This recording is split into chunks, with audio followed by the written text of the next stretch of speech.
On this episode of the Oklahoma Breakdown with Ikard and Lehman, presented by Riverwind Casino. All right, OU stuff. Colton Vasek commits, and we give you our biggest question marks for OU football heading into training camp. Then West Virginia head coach Neal Brown joins us for an awesome interview, and we finish up with our winners and losers of the week.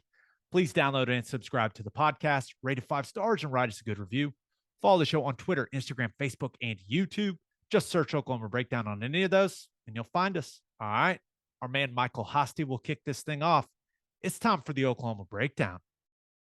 It's a beautiful Wednesday, August 3rd, and you're listening to the Oklahoma Breakdown with Ikard and Lehman, presented by Riverwind Casino. Riverwind is Oklahoma City's premier casino experience, and there are so many reasons why Riverwind is consistently voted OKC's #1 casino. But it all starts with their amazing variety of gaming thrills and excitement.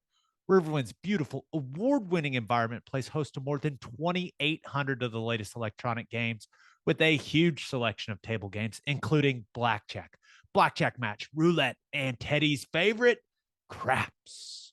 No matter what your game, Riverwind has it in spades and hearts. And to learn more about their gaming promotions and entertainment options in the month of August, you can just go to riverwind.com. Riverwind Casino, simply the best. Now recording this Wednesday morning. Please leave us a 5-star review and a nice comment. Ted, do you smell it?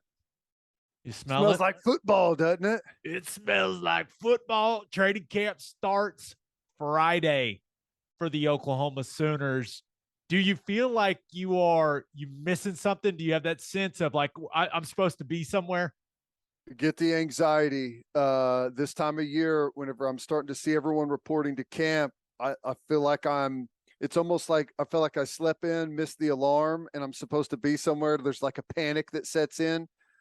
The good thing is all the grass is burned up everywhere, so you don't get the fresh cut grass smell, because that's what really triggers it. That will take you back. Yeah. Right? That smell, you're just like, oh, and then you start getting nervous and you're like, what is happening to my body right now? What's going on? I'm supposed to be walking through a dew-filled practice field, getting my feet soaking wet before I even start to practice. That's how it's supposed to work. Getting miserable before it starts. Exactly. Okay, before we dive into our biggest question marks for OU heading into training camp, and this may be a first in the history of the podcast, I think we have to start with the recruiting.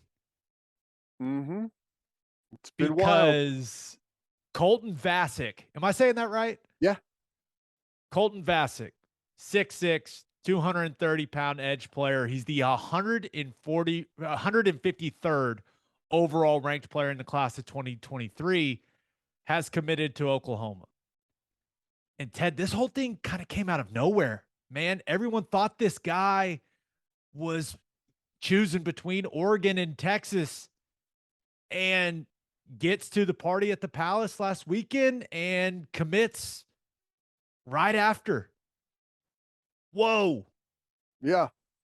It's crazy. What they're doing works. The way they build these relationships works.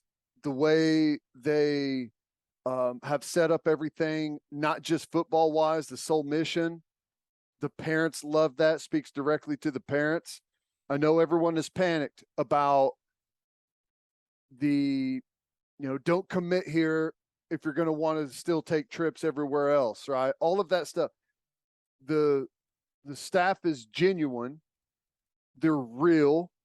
They tell you what the expectations are, tell you how difficult this is going to be, and the kids are eating it up. They love it. They love people that are real, that you believe what comes out of their mouth, and they're telling you what their expectations are for you.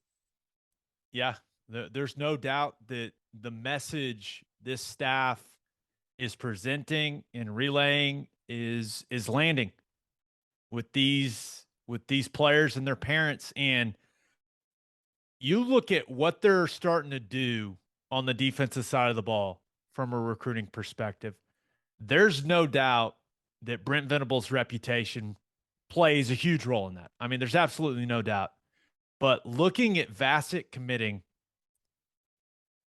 you got to give Miguel Chavis an unbelievable amount of credit. You got to give that man the credit he deserves because he's never been a position coach.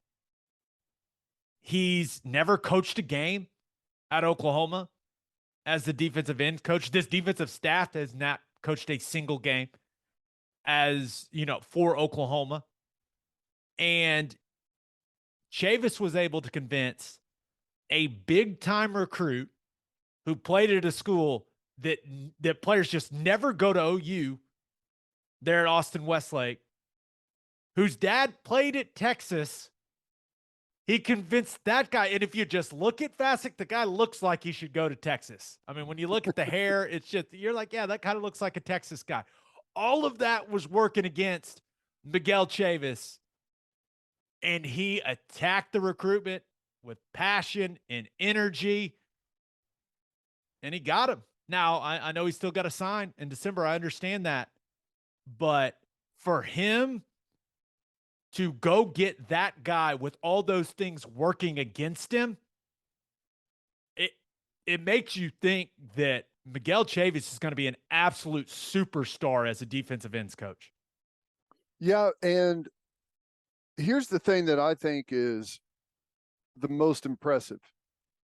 This is organic recruiting. This is not NIL driven recruiting. There's a lot of staffs out there that are like, it's NIL. Here's what we have for you. Here's what we'll do.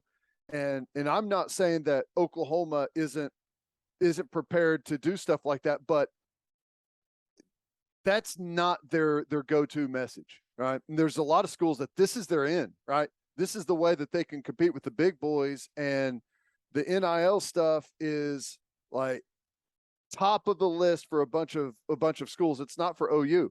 Like, we're working on it. We've got things in store. We've got stuff coming. There's going to be great opportunities here, but it's not the go-to situation. When you call Venables and talk to Venables, that's not where the conversation's going. And if it goes there first and foremost, guess what?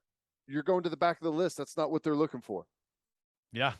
And it's so impressive that they're putting this type of class together when they haven't even coached a single game. No. And you and I, we thought that this class could be, we didn't think it was going to be a struggle, but probably, top 15 type class, because they didn't have any tape to show guys, or, really a proof of concept at Oklahoma. We were wrong, man. Yeah. And I'm glad we were wrong in the right direction. Correct. It's crazy. And here's the thing. There are other really, really good recruits that OU feels really, really good about.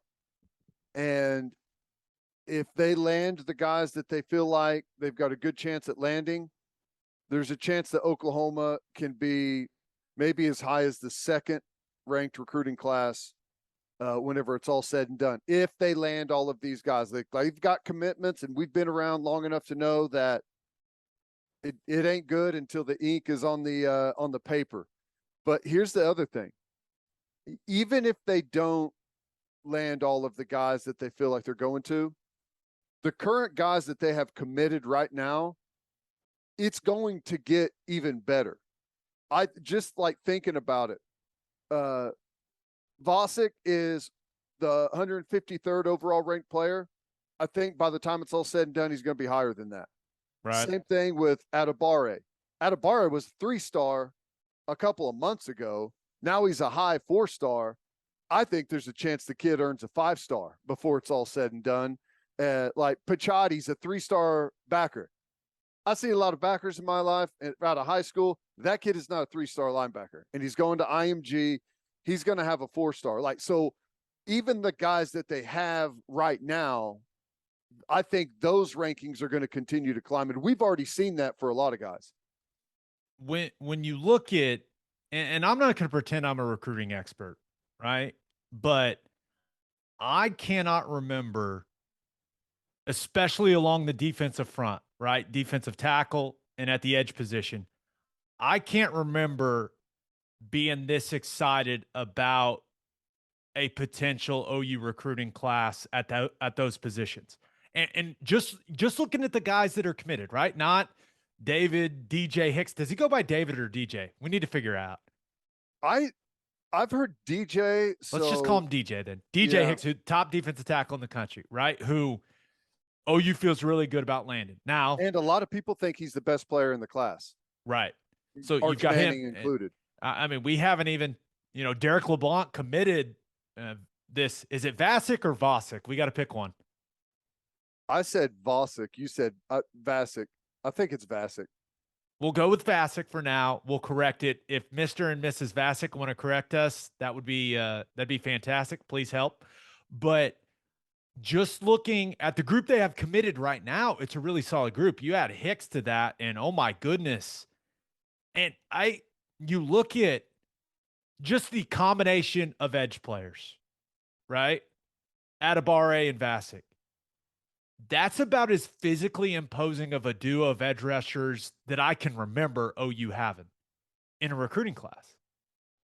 6'4", 6'6", and like Vasek, his dad having played, he's got the pedigree, and he's a D-line coach. And when you watch him play, you can tell that he's already got some of the techniques that are a little bit unnatural for high school kids when they get to the next level.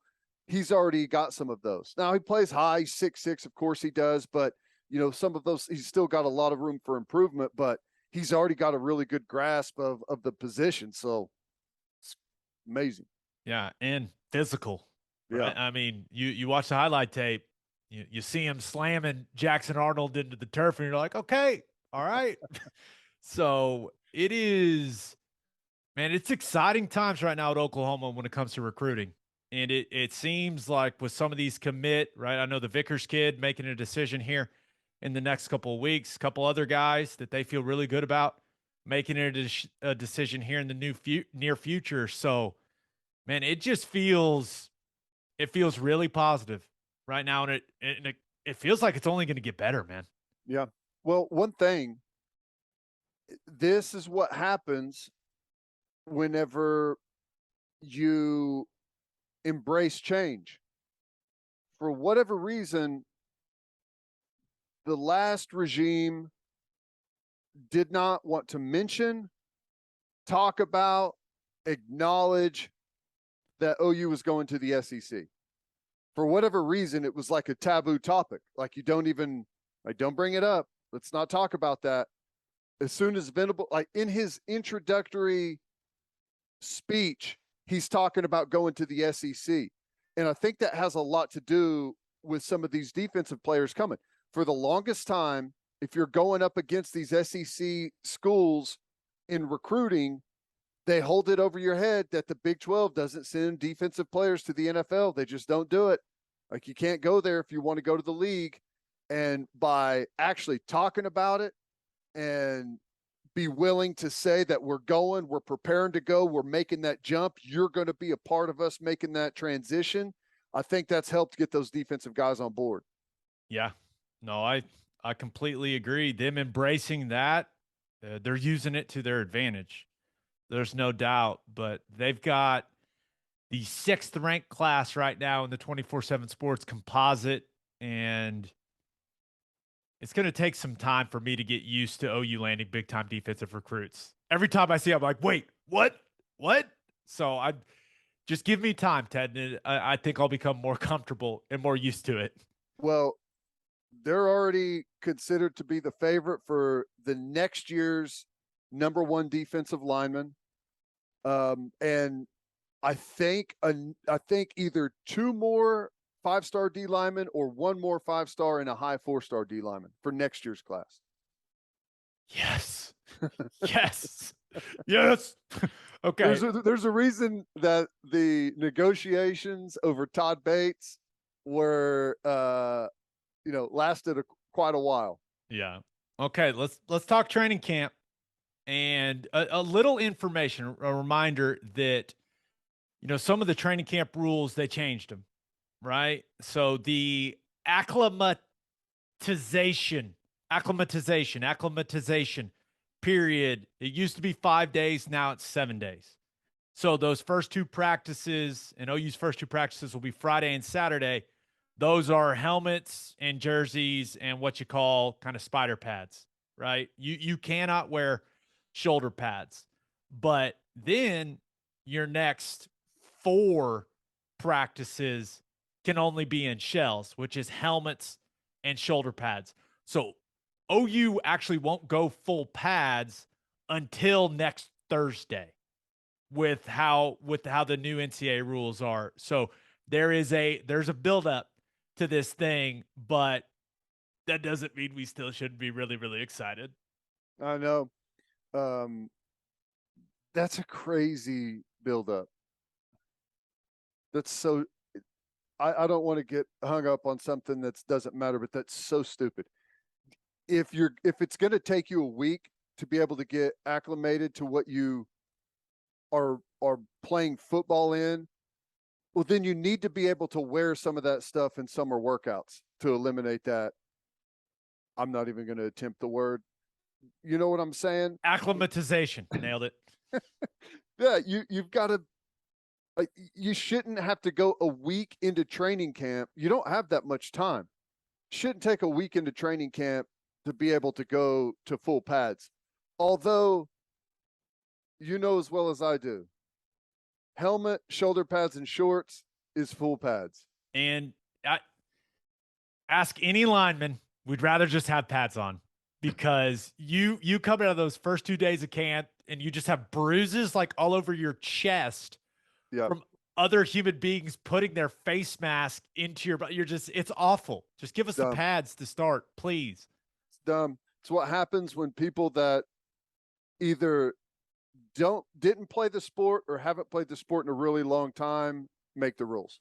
Yeah. So they'll be, from what I understand, Thursday's report day, Friday and Saturday, they'll be in jerseys and helmets. Sunday, because remember now with the new rules, you got to give them an off day. So I'm assuming Sunday will be their off day. They'll go Monday, Tuesday, Wednesday in shells. So that's helmets and shoulder pads. And then Thursday is when they're able to put pant pads on. So there is and you can't have more than 2 full padded practices in a row. So there's some rules, right? And they've reduced, the amount of contact. There's like a 75-minute limit on full contact for a practice. There's all kinds of rules, but I'm sure they will follow them to the T, as OU always tends to do. But that's enough of what it's going to look like. Biggest questions heading into training camp for OU. We did this last year. It was a fun conversation. We're going to do it again. Do you want to start on offense or defense? Or do you want to alternate? How do we want to do it? Let's fire away on offense. Okay. Let's get the ball rolling here. Give me your first big question for offense. It's offensive line. It's specifically tackle. And I'm not going to say that's my only question on offense. There's other things, but the priority level pretty much everywhere else for me is really low. Offensive line, really, really high. I'm with you. And I can't get what BV said at Big 12 Media Days to me out of my mind. I asked him about the position battles, right? And Tyler Guyton was the first guy that he mentioned. So when you think about that battle to be an offensive tackle, be a starting offensive tackle. Now, remember, Beanbo, he's had no issues playing multiple guys over these last couple seasons, getting guys snaps if they have earned them in practice. But can Tyler Guyton beat out Anton Harrison or Wanye Morris? Can Savion Byrd put everything together and challenge to be a starter? What about Aaron Parks? Right? That was a guy that was taking reps with the ones in spring practice.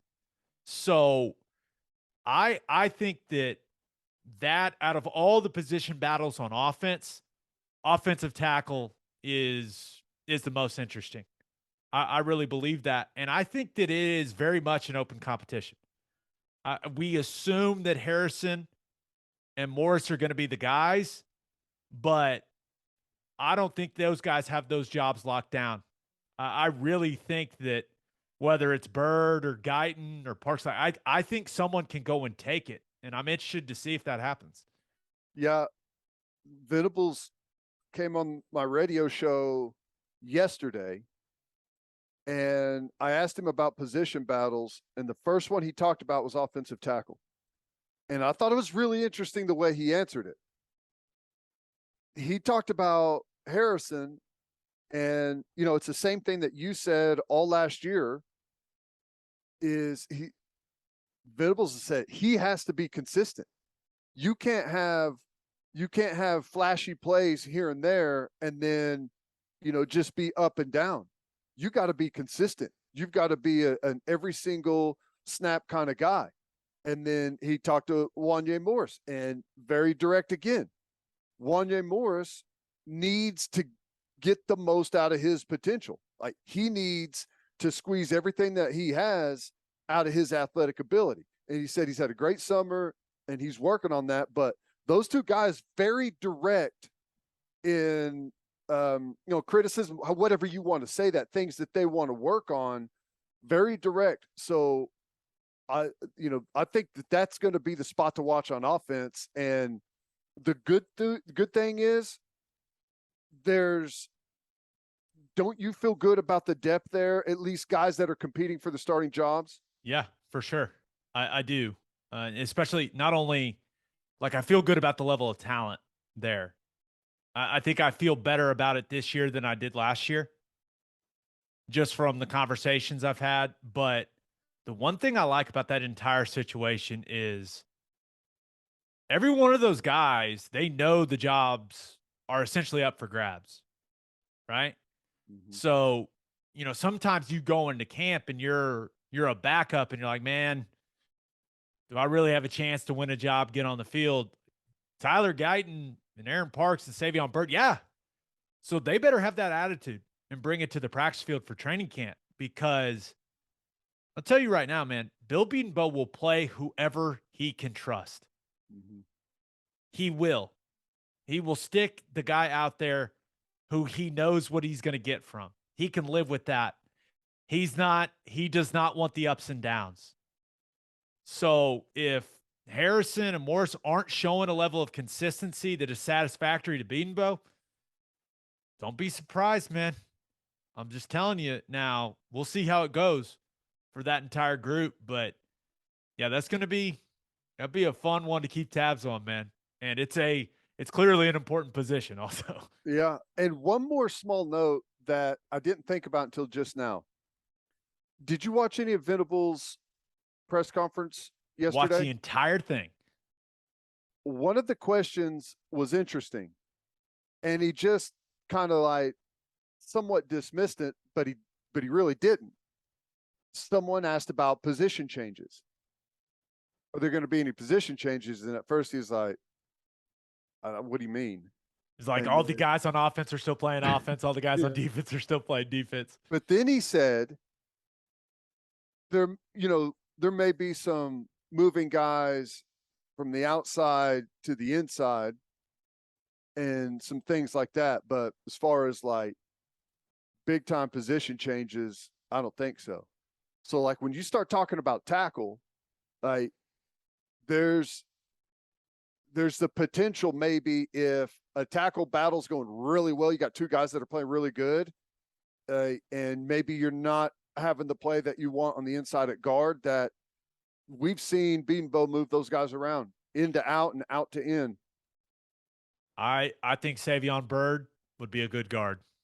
Yeah, I really do. If he's a road grader. I mean, he looks well put together, right? So, and he seems pissed off all the time, which is kind of a guard mentality, right? Yeah, basically just mad at the world.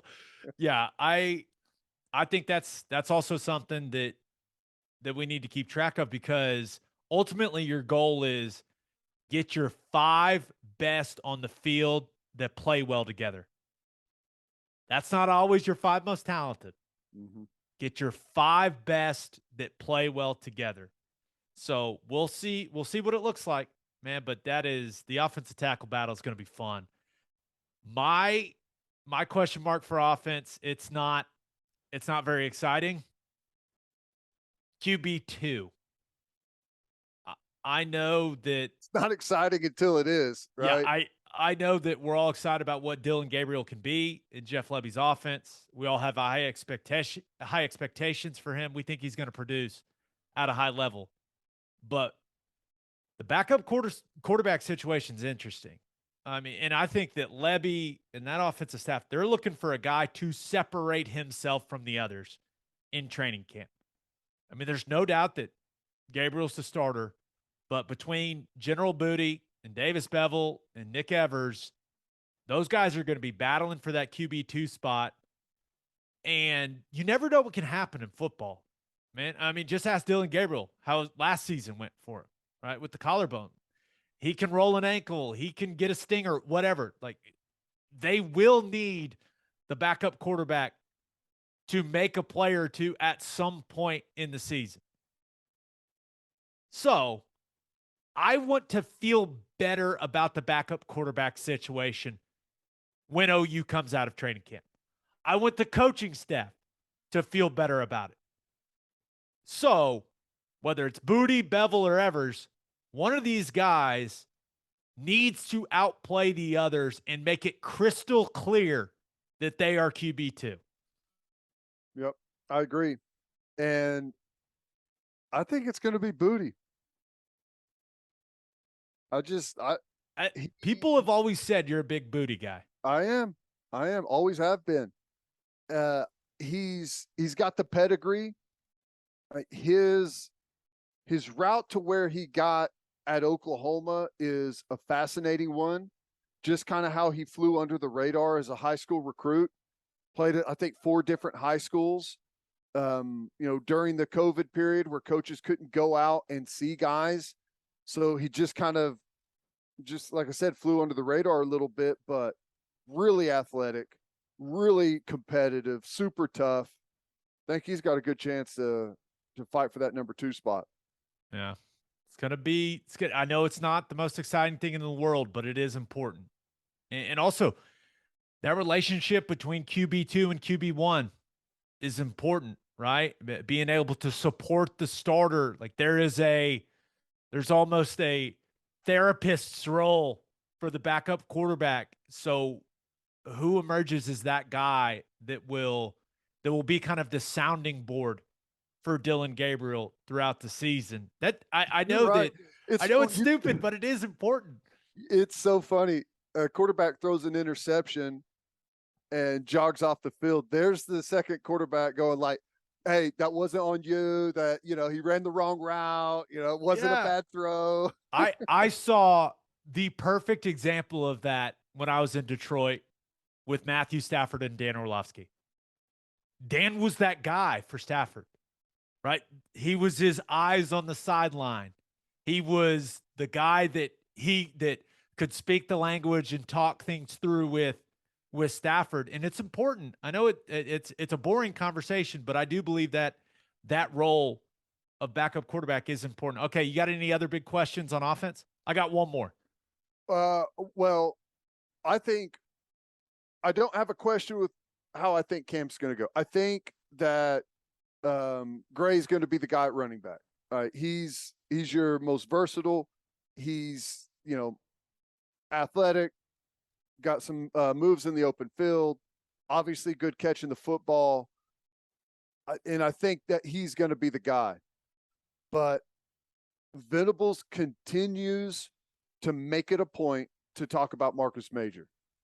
And, I don't know if he has a chance to carve out a starting role, but I think he has a chance to be a heavy contributor. Big. They don't have another guy like him on the roster. Like, he's a muscle. He's a bowling ball. He's built for running, downhill. And that's what you want to do in this scheme. You want to stretch it and then turn it downhill while everyone's going lateral and just and plow through the middle. Like, so I think that there's a chance that Marcus Major can carve out a pretty nice role if, he handles his business. And that's, that's been a problem for him, frankly, up to this point. So I think the running back room is interesting. Plus the young guys, Javante Barnes and Sawchuk, have opportunities. Yeah, and let's not forget Bentavious Thompson. I mean, how does he factor into all this, right? I know a couple members of the offensive staff really likes the way that he goes about his business. So that, you're right, man, that running back room, especially that battle for RB2, it's going to be interesting. Now, the last thing I have on offense is usually in training camp, there's a surprise wide receiver that kind of emerges where, they're coming out of the camp and the coaches are telling you and I, hey, man, this guy was making plays. And we feel good about Mims and Stoops and Weiss, and I feel good about Farouk right now with everything we've heard about him. But who's going to be that surprise playmaker that emerges from camp, right? Is it going to be one of the transfers? J.J. Hester, L.V. Bunkley Shelton. Could it be one of the freshmen in Jaden Gibson and Nick Anderson? I feel like that group of four, like one guy we're going to be hearing, man, yeah, that guy, he's going to help us. He's going to play a lot. I just don't know what guy that is right now. Yeah, and I think it's more likely this season than it typically is. Quarterback and wide receiver chemistry is huge, and quarterbacks always have their favorites. Well, Dylan Gabriel's never played a game with these guys, right? And so if you're a freshman or a transfer, you've got a way better opportunity than trying to fit your way into the group that's already kind of set. The hierarchy's already kind of there. It's not nearly as set. I know he's been to spring with some of these guys, but I don't know. I think that there's definitely going to be someone emerge, and the guy everyone was talking about early on in spring was Nick Anderson. Right. That was the name until he had some minor issue. That was the name. So if I had a pick to click right now early on, I'd say Nick Anderson. Yeah, that's interesting. All right, let's move to the defensive side of the ball. This is your realm, man. What questions you got? Can I go first? Yeah, go ahead. Just because you never brag on yourself, and I'm going to brag on you a little bit here. My biggest question for the defense is who will emerge at Mike Packer. Because I've seen it firsthand, and talking to you, you lived it.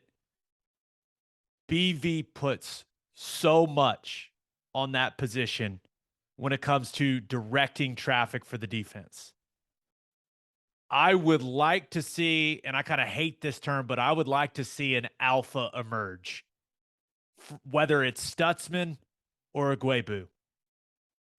I just think of what that position means and how the Mike Backer and BV's defense becomes kind of the figurehead of the defense. They need one of those guys to emerge as that guy and to emerge as the leader of that defense. And I'm not saying that both of them won't play, right? I think both Agwebu and Stutzman are extremely talented, athletic, gifted players, and they're both going to play. But BV loves having that one guy that he feels like he can put everything on. And no one knows that better than you, man. Yeah, well, it's true. And it usually starts with years of ridicule before you're there. And there's a method to the madness. You have to be able to handle that adversity, number one. But number two, you have to know everything. You have to know everything. There's teams and there's defenses where if you're the best player, the most athletic, and you make a bunch of productive plays, but you screw up a bunch, it's fine. You could be the guy that had a lot of tackles but had 8 mental mistakes, and no one really says anything because you're the most productive player. That does not happen with Venables. you will be ridiculed, embarrassed in front of your teammates, called out in front of everyone over and over and over until you know it. And you can't stand out and be a star when you're getting ridiculed constantly by your coach in front of everyone. So there's like this massive pressure to know everything. And once you get there and you know everything, you direct traffic and it's easy. And you get everyone lined up and you know what's happening. You got the communication going on. So it works out really well. Now, who that's going to be, I don't know. Judging by the way he speaks to Stutzman, it's probably going to be him at some point. It's just a matter of, how long does it take him to get there? Because you're right. You look at Mike and Will Backer. I don't know who the starters are going to be.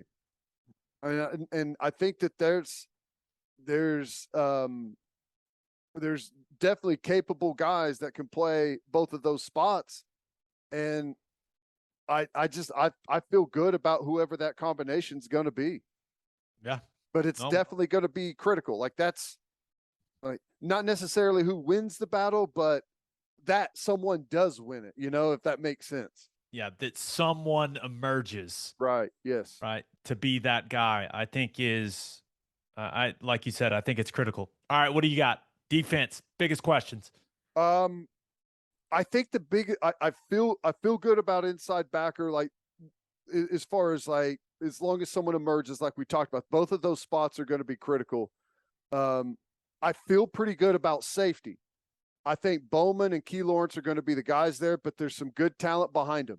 I think the most critical position battles are both corners and nickel. That's to me where, there's so much that makes or breaks you at those spots. Corner, he said they may play eight corners. So, if you got 8 corners, you definitely don't have 2. Is one way to say that. But I think it's really a good thing because I think there's plenty of good talent there, whether it's transfer guys or guys that now have some tenure there, like Woody Washington. I think there's good talent, but who's going to win those roles? This defense is going to be different than the previous defense. Previous defense, we played, a ton of cover 3 and a ton of cover 1. Man-to-man and cover 3. There's going to be way less man-to-man, way more zone. So what that does is it kind of takes away when you play man-to-man, who's got length, who's got athleticism, who can run like hell, who can compete. When you play zone, who can think, right? Who are the smartest guys? Who understands route combinations, down and distance, wide receiver splits, how we're playing certain route combinations. What am I getting off of this release versus that release?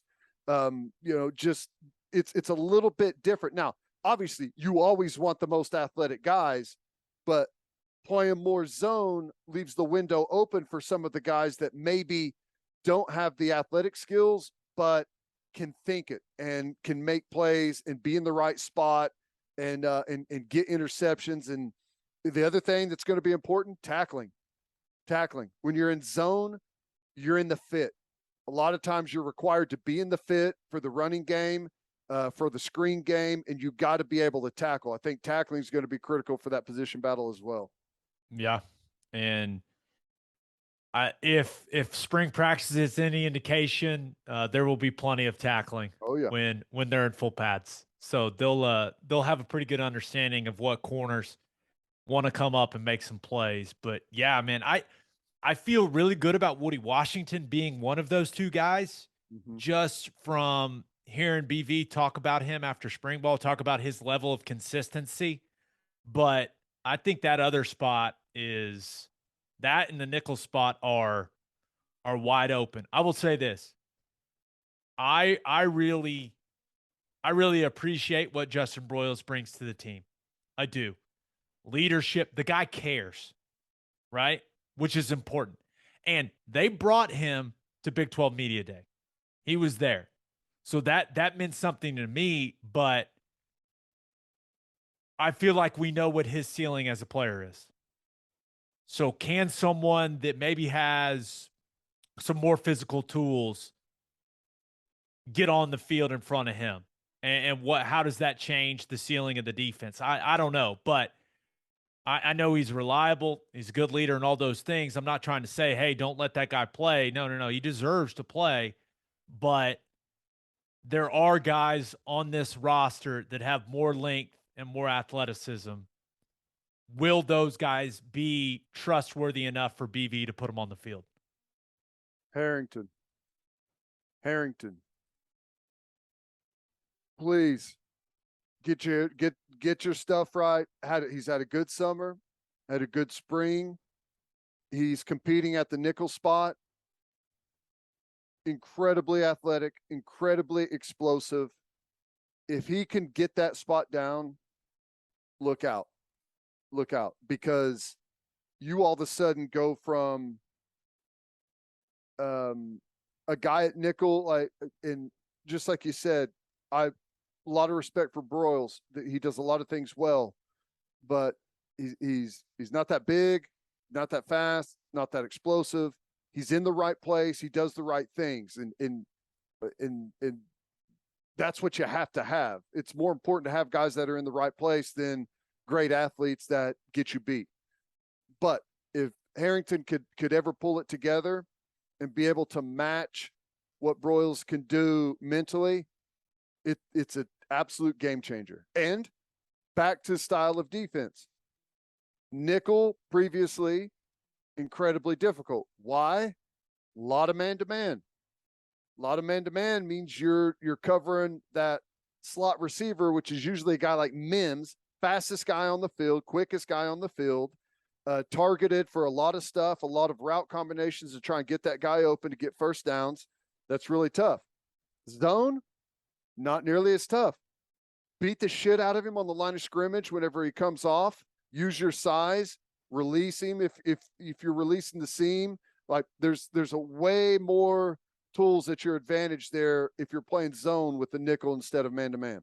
Yeah, and not even to mention, with the zone pressure stuff that BV likes, that nickel can become a serious weapon in the blitz game.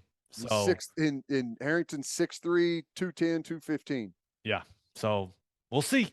You got anything else? Defensive questions. I think the defensive line's going to be the only real question I have there is what Jalen Redmond do we get? Right. Because I feel good about the rotational guys. I feel good about Jordan Kelly. We know what we're going to get from Ellison and Roberson. If we get Jalen Redmond, healthy, explosive, engaged, consistent, it's a game changer. We have, if we get him at that level, we have a chance to have the best defensive line in the Big 12.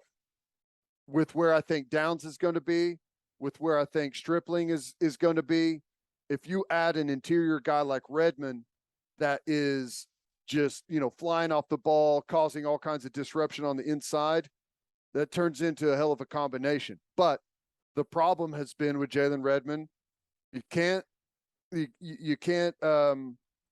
lean on him to be there every single game, every single practice, down in, down out. There's been a lot of injury there. There's been taking snaps off and time off, and then there's been explosive moments. But if he can bring those explosive moments and turn into a consistent football player, it really unlocks the potential of this defense. I completely agree. The only other question I have is on the defensive side, what transfer will have the biggest impact? Whether that's, there's a lot of them, right? Jeffrey Johnson, Jonah Laulu, TD Roof, CJ Colton, Trey Morrison, Kanai Walker. Yeah, all those guys aren't going to play significant roles, in my opinion. But who of that group, or maybe it's a couple guys. Who out of that group are we going to be talking about after training camp going, Okay, yeah. This guy's going to be a playmaker. This guy's going to have a significant role. I assume Jeffrey Johnson's going to be, right in the middle of the rotation there at the defensive line. TD Roof is reliable. We don't know much about CJ Colton, right? Morrison did some good things in the spring. Walker did some good things in the spring, but training camp's a different animal, man. So I'm interested to see which transfer on the defensive side has the biggest impact. Well, if he can play like he looks, it's Kenai Walker. No kidding. Guy looks incredible. He is a physical specimen, and he's done some really good things. Super strong, competitive, tough as hell. He's got some attitude to him. I think he's got a great upside. TD Roof, he's a guy, like you said, you could trust, limited by some size and athleticism stuff. But again, you'd rather have a guy out there that is always in the right place, always making the play that he's supposed to, can get everyone lined up, can get everything communicated. That's TD Roof. He'll do that every single day for you. So it's good to have that consistency and that veteran leadership there from a guy like TD Roof. And I'm with you. I think Jeff Johnson's he's going to fit into the defensive line rotation and be a consistent guy. He's not going to turn into Jalen Redmond though. No, right? He doesn't have the physical talent he's got. It's just right. Nothing wrong with saying that. Right. So, but if you got a rotation of good, consistent defensive linemen, it's what you need. Absolutely. All right, let's get to birthday shout outs. Happy 13th birthday to Campbell Smith. Happy 37th birthday to Brand B Dub Wheeler. I'm guessing I forgot to type Brandon. I'm guessing that was supposed to be Brandon B Dub Wheeler. Sorry, I'm an idiot. Happy birthday, B Dub.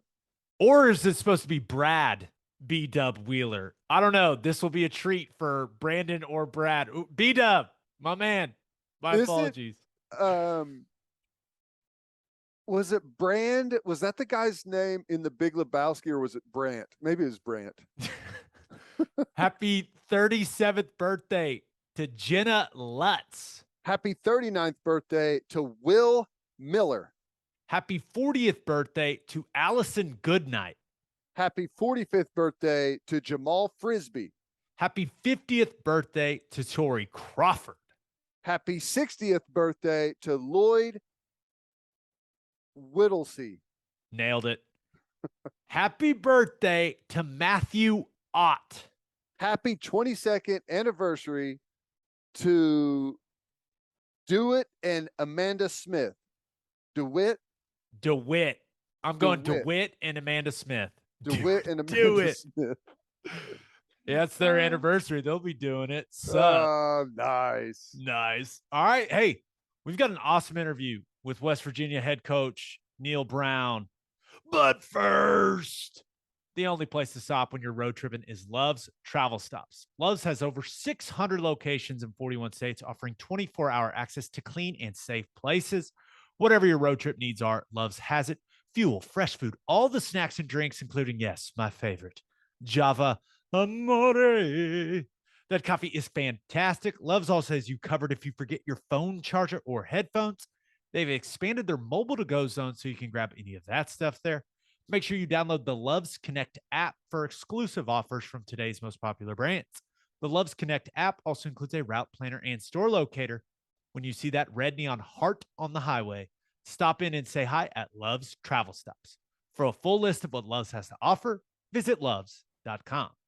Innopolis Clothing is the exclusive home for all of our Oklahoma Breakdown merchandise. If you want to live your life in buttery soft comfort, go to opolisclothing.com. That's OPOLIS clothing.com. Use promo code TED, TED, for 10% off your entire order.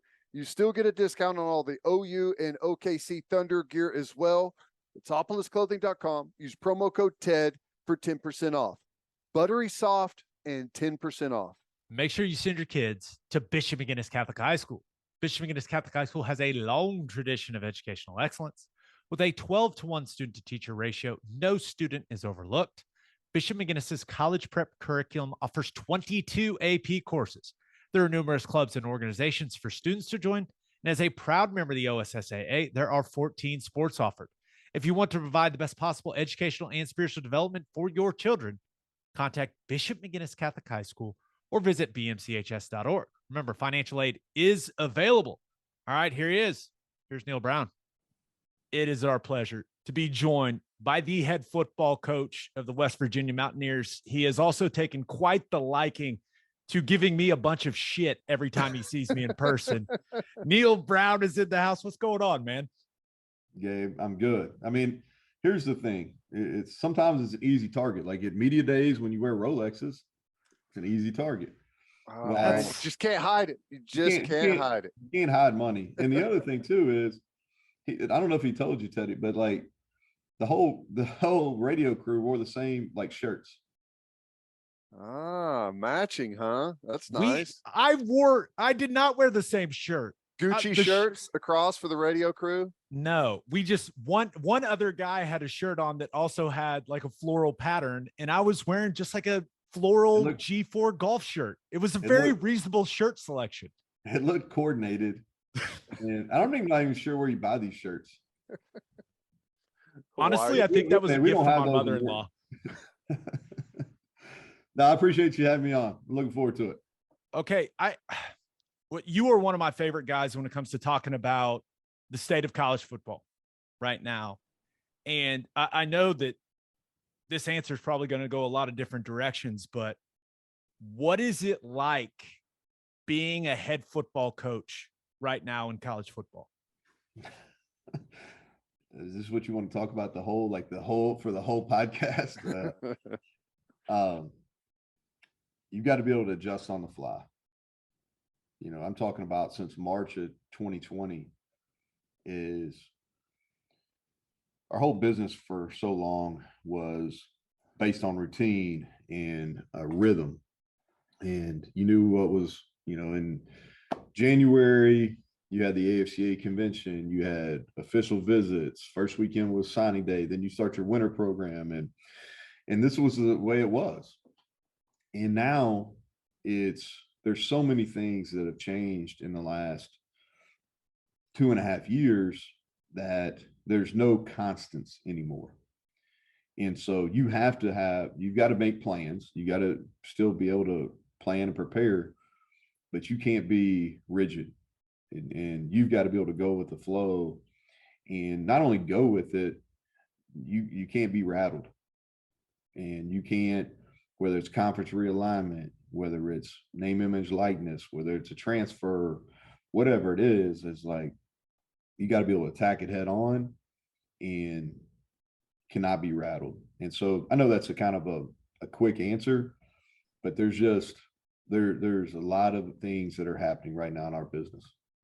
I think you're right. You have to, change is tough, and sometimes maybe it's not even for the better, but you have to embrace it, or at least give the impression that you've embraced it and you're going to own it and you're going to try and make it an advantage for your program as you move on. But are these things, because a lot of it's been made that this is for, the betterment of the student athlete.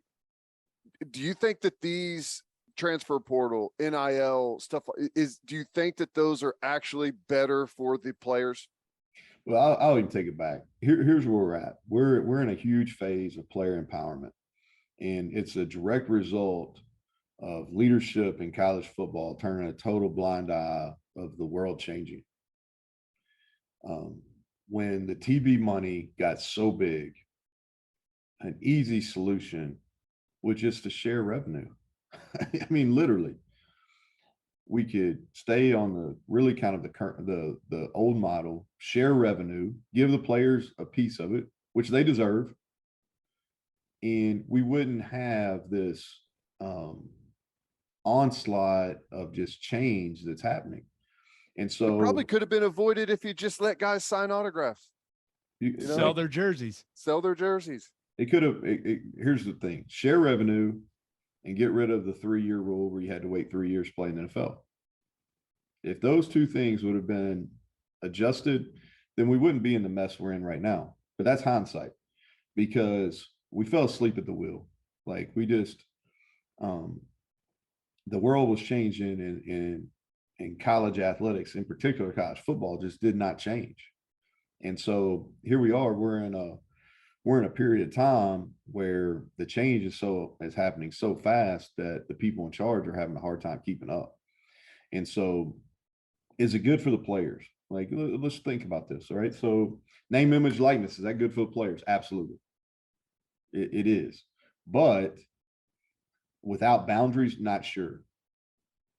I read an article not too long ago about Sebastian Telfair. If y'all remember, Sebastian. Oh yeah, he played for the Oklahoma City Thunder for a little bit. Yeah, and so Sebastian Telfair was the phenom, right? Comes right out, like he signs this huge multi-million-dollar shoe deal at like 18 years old, and he was looking back in retrospect, and he said like that was one of the biggest mistakes he ever, or not mistakes, but one of the things that really stunted him, because he didn't know how to handle it. He wasn't prepared how to handle that, that success, the money. And I get it. At 18, I wouldn't be able to handle that, and so name, image, likeness, does that help us? Yes, but there's gotta be some boundaries on it. And the issue with that is that's such a complicated issue. There's only one governing body that can really get it right, and that's Congress. And if you haven't been watching, it takes a little time to get anything done there. and so, is the transfer portal pro student athlete? I would say maybe one, it is. I think that we've got to really look hard at certain times of the year. It's not pro student athlete if it's open 365, because it doesn't help you overcome some things. But should they have the option? Yes, I think that's probably fair. The multiple year deal, that's hard. I don't know if that's best. I think the waiver process after one is a little, because every situation is not the exact same. So I don't want to be here and going, you should only be able to transfer once. There could be some extenuating circumstances, could be a coaching change. It could be an ill parent. It could be, but I think one's fair. I think the second one, I would agree with the waiver. Some of the other things, like, I think those are real discussions about healthcare and some things like that. I think those are some real discussions that need to be had. I think a lot of this, and I think even Gabe talked about this at media days, is like there's got to be somebody in charge. And so, most people in their profession like have people that they're directly answer to. So for here, Shane Lyons, our athletic director, Gordon Gee's our president, and man, there's no gray area on who my bosses are. Well, who's the boss of college football? There's not one. So if you don't have leadership, if you don't have direction, if you don't have a commissioner that says, hey, this is what it is, this is the penalties, then what do you have? You got a bunch of independent leaders in conferences, and that's it. And I just think of any huge revenue business, like what other business doesn't have a leader? It doesn't have anybody that's in charge.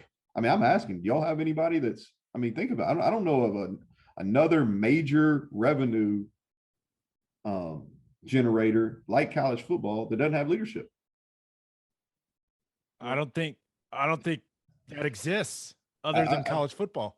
That's what I'm saying. Like like Amazon, they got a leader. They generate a lot of revenue. They got a leader. They got a CEO. They got a board. They've got there's a little bit of the CEO's got to answer to people and things like that.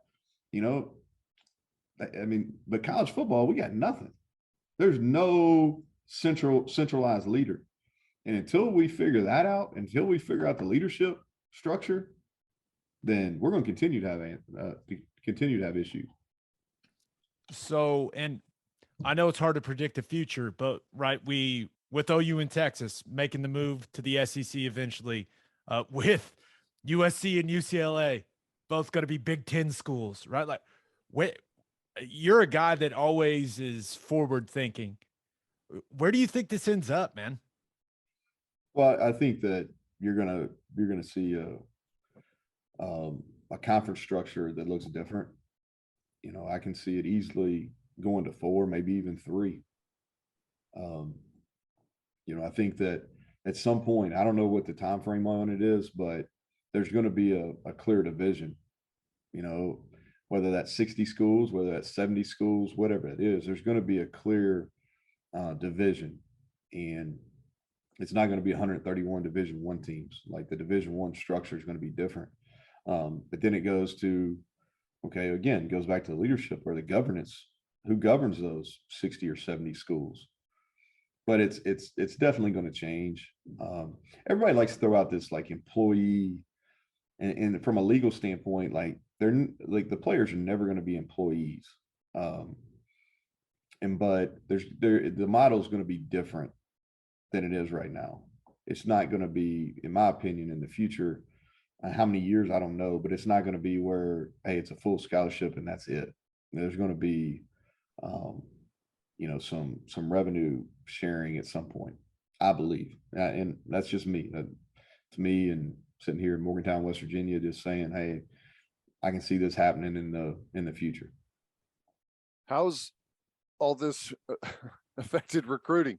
Because used to you had your, you know, you had your areas that you hit, you kind of knew what your selling points were, but now with transfer situations, with NIL, with conference realignment happening right now, where does that leave like your recruiting, just like your plan moving forward on how you do things?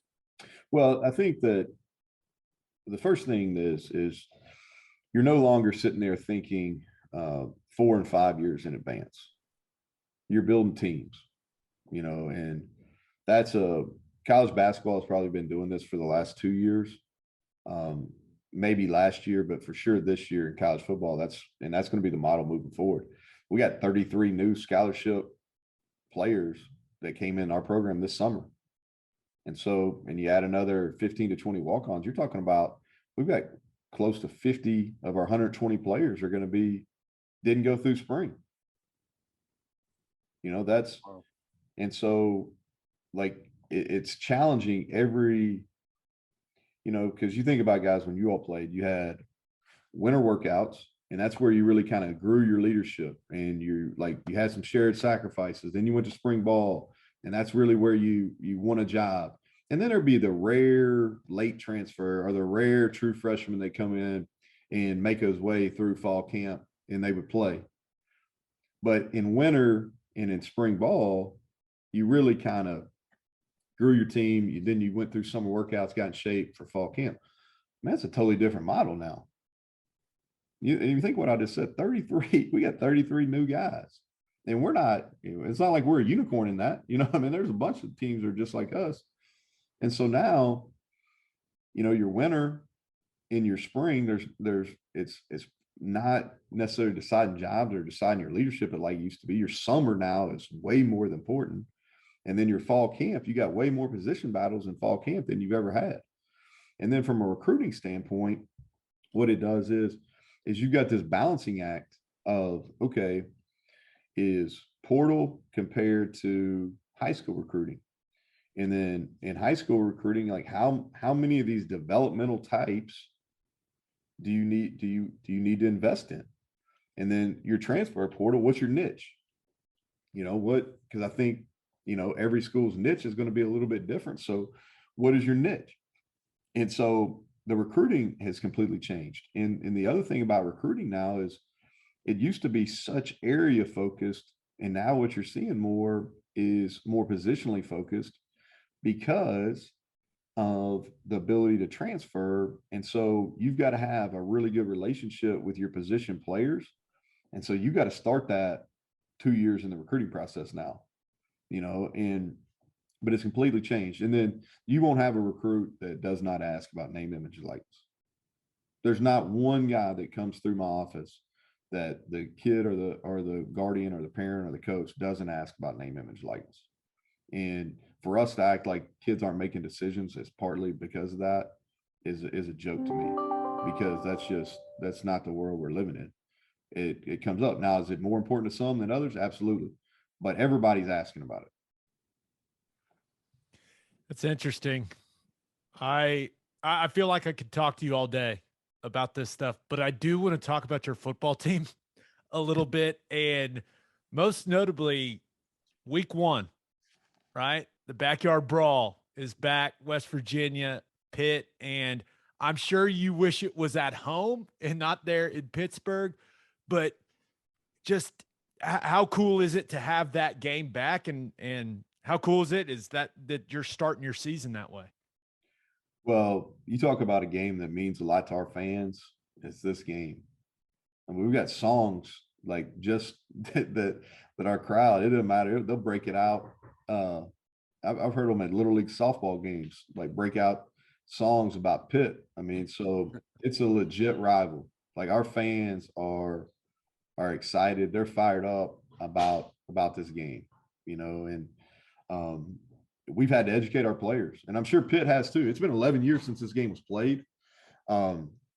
We recruit from a large area, and so it's been fun to bring back some of the greats. Like talking to Mark Bulger a couple weeks ago about what this game. He's from Pitt and played at West Virginia, right? What this game means to him.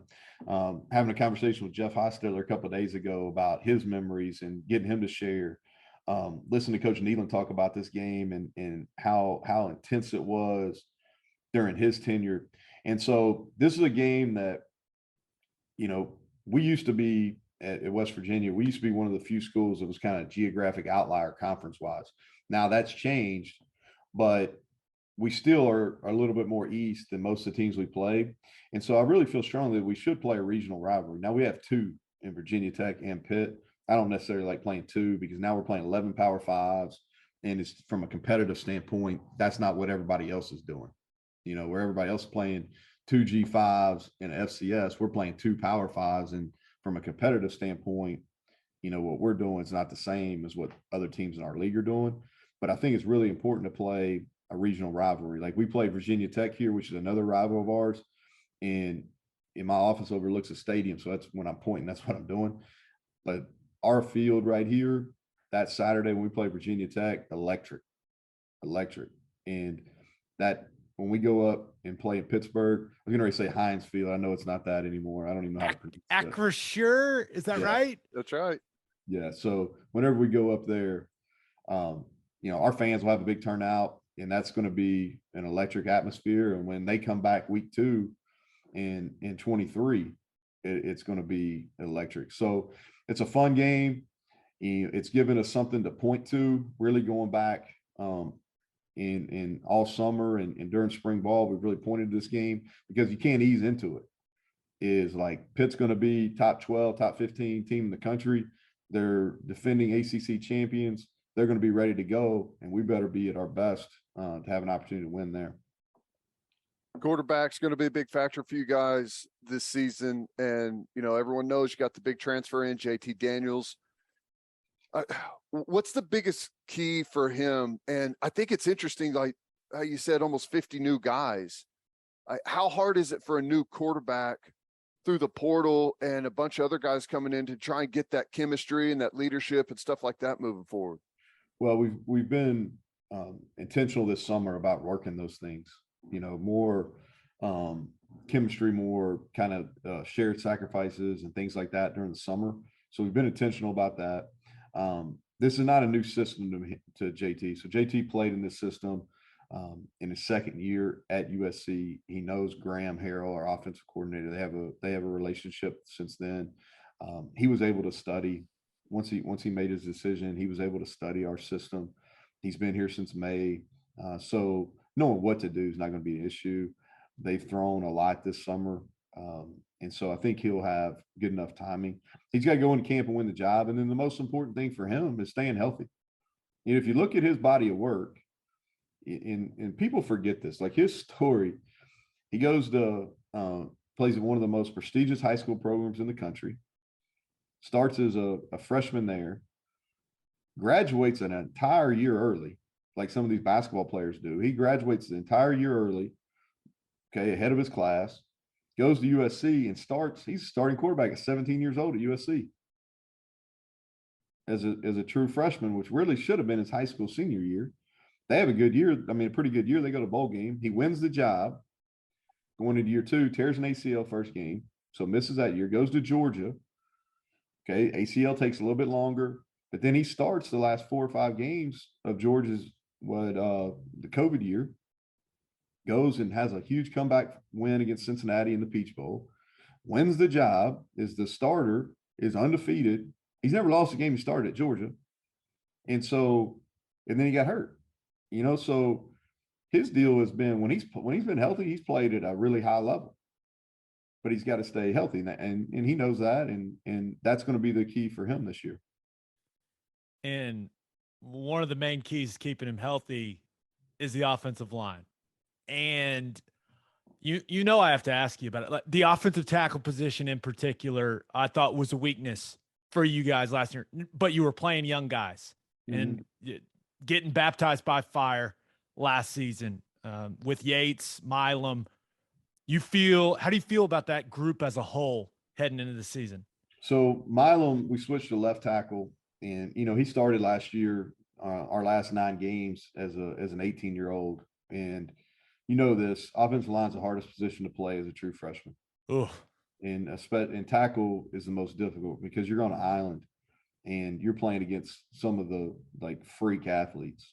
You're talking about guys that are 6'3", 6'4", that are running 4.5, 4.6 40s, that 35 plus verticals. I mean, these are freak athletes. We're asking our offensive lineman the best. So you're asking a guy that is, in that 6'4" to 6'6" range, in 300 to 320 range, that most of them, if you went and played basketball, they'd be post-up centers. Okay. And if you were in most defensive ends or edge rushers are small forward. Well, most coaches, basketball coaches, don't go say, all right, we're going to play man-to-man, and I want my center, my 5 guy, you got the 3 man-to-man. No coach is going to ask you to do that. But in football, you're essentially asking the 5, which is a tackle, center in basketball, to go block an edge guy that's a small forward that we're going to play on the perimeter in basketball. He's got to block him. That's a tough match. And so he went and did, I think if you look at it, it's all about the lens you look through it. If you're looking at how Wyatt played last year, he played right tackle last year. If you look at it through the lens that he was 18 years old and he went to high school here in West Virginia and he started 9 games. That was pretty impressive what he did. Okay. If you look at it through the lens of, did he make some mistakes? Did he get beat some? Yeah. Okay. That's fair. But I'll say this, Wyatt Milam be an NFL player?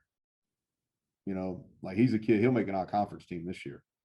And so, the least of my concerns is how Wyatt Milam's going to play at left tackle. At left tackle, Wyatt Milam's going to be an NFL player. I know you like our center, Zach Frazier, a lot, and feel really good. We got to secure the right tackle spot. We're going to have a competition there. Feel like we've got 2 good candidates. Brandon Yates has started a lot of games for us. Jaquay Hubbard, Brandon was injured a little bit in the spring. Jaquay Hubbard's really came on. He's got really good length. We got a solid interior backup in Jordan White. So we feel good about 7 guys. We got to get a little depth here in fall camp, but that's a group now across the board that started a lot of football games. And we've had to build this. When we got here, this offensive line was not the room was not in good shape. We had very few guys that were capable of playing at the level that you need to play at in this league. And we made the decision. We went young. In 19, we were below average, far below average. In 20, we were below average, but improved. Last year, we were about average. And what I mean by that is when we played against people that were average to below average, we won those battles. When we played against people above average, we usually lost those battles. And so now the challenge is we got to play above average. For us to take the next step offensively, for us to take the next step as a team, is like our offensive line has got to play above average, and they have the experience and the talent, and so we're more than capable, but you got to go out and do it. Yeah, and whenever you look at the conference, as you kind of talked about that progression, the average has changed. Whenever you look at these defenses in this conference, Iowa State, what they've done, what Baylor's now done, Oklahoma State and the defensive line that they've had and what they have coming back. Oklahoma is about to take a big step forward.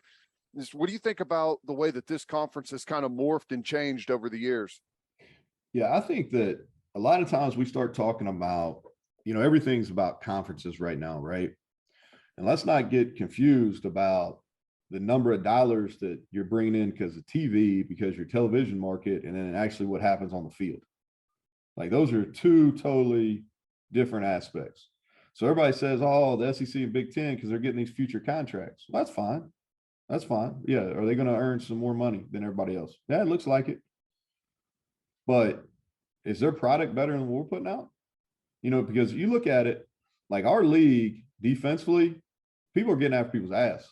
I mean, you look at like the last 2 years, you'll look at the stats and then look at the bowl games when the Big 12 is playing against some of these other teams, and they're handling them pretty well. And this perception that's been out there forever, because I was an offensive coordinator at Texas Tech 10, 11, and 12. And so during that time, this league defensively, outside of one or two programs, Oklahoma was playing good defense. Texas was up and down, but there wasn't a whole lot of really good defense being played. Like we've done a 180. Like you mentioned that. Look at Oklahoma State the last 3 years defensively. Look at Baylor last year. Oklahoma's been much improved. Iowa State's changed how teams in the NFL play defense because they were innovative. Like there are some teams playing defense at an extremely high level. And you guys, right? I mean, that 2020 defense of y'all's was the last 2 years. Yeah, the last 2 years. Like we've played defense at a high level, and we'll continue to do that. But this league on the field, like you can talk about revenue and all that kind of whatever you want to talk about, but on the field, the quality of play is extremely high. We in our league hurts ourselves because we all play everybody, and there's just not a huge difference between the whole league. And so because we're playing 9 conference games, because there's some parity where there's not a huge difference, then we end up beating up on each other a little bit. Yeah, there's no doubt. Now, there are a lot of OU fans that listen to this podcast, believe it or not, Neal, and they like you guys. Apparently, sometimes sometimes that's the best way to answer that. But what have you had any? I know that back when you were the coordinator at Tech, Venables was the defense coordinator there at OU. But what'd you think of that hire for Oklahoma, and just what do you kind of think of Venables and just how his style could translate to being a head coach? Well, so my reaction to that was, man, I was hoping they wouldn't hire somebody as good.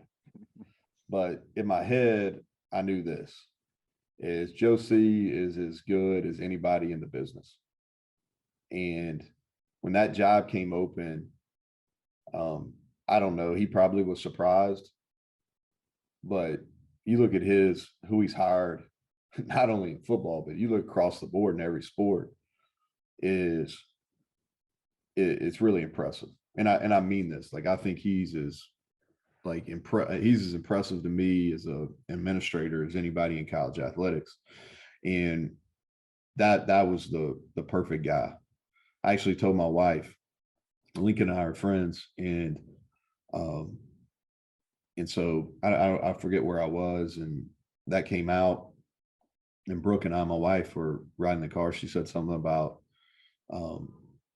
Lincoln leaving, and she said something, who do you think they'll hire? And I said, well, my first call would be to Venables.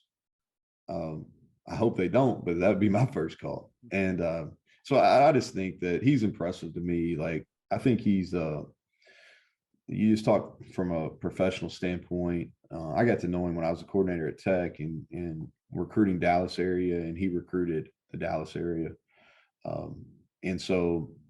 And then when I was the head coach at Troy, made some trips to Clemson, and so got to know him a little bit. We had the safeties coach at Oklahoma now, Brandon Hall. Brandon worked for us at Troy and did a great job.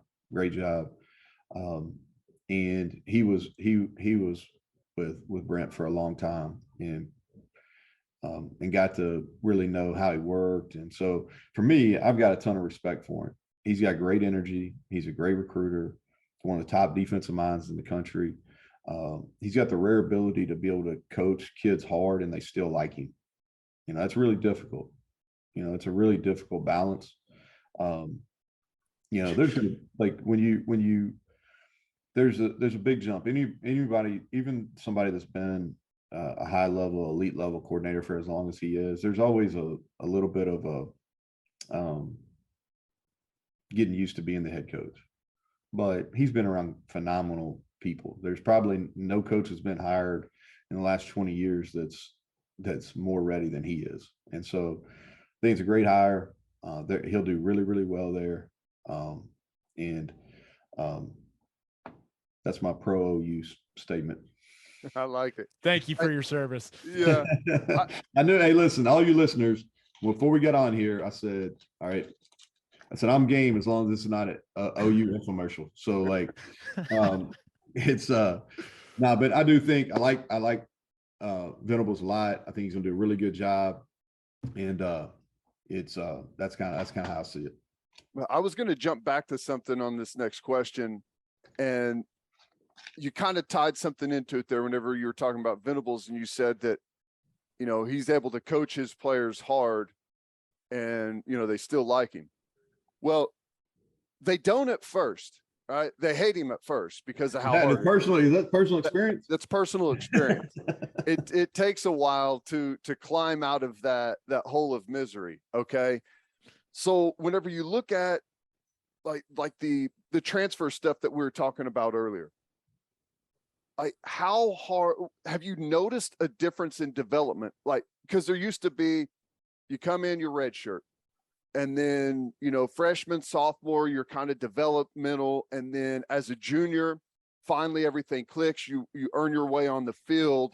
And by that time, you understand the scheme, you understand the staff, like you understand the game, you've gathered a bunch of experience, and you're kind of off on your way.